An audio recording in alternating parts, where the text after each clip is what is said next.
আসসালামু আলাইকুম বন্ধুরা, দেখেন আমার গ্রামের এক কথা। আমি যেখানে বসবাস করি বাংলাদেশে কালিয়াকৈর উপজেলা 7 নম্বর ওয়ার্ডে।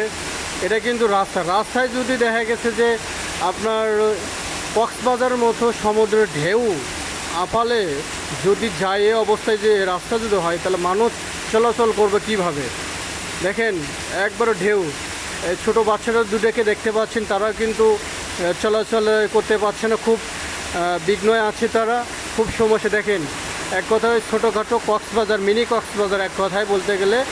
দেখেন এটা কিন্তু যাতায়াতের রাস্তা। দেখেন আমার জুতায় কিন্তু থাকতেছে না, এতটা পানির স্রোত, পানির স্পিড যা দেখতে পাচ্ছেন আপনারা। এই 2-3টা বাচ্চা কিন্তু ওখানে কিন্তু আটকা পড়ছে। দেখেন তারা কীভাবে পার হচ্ছে।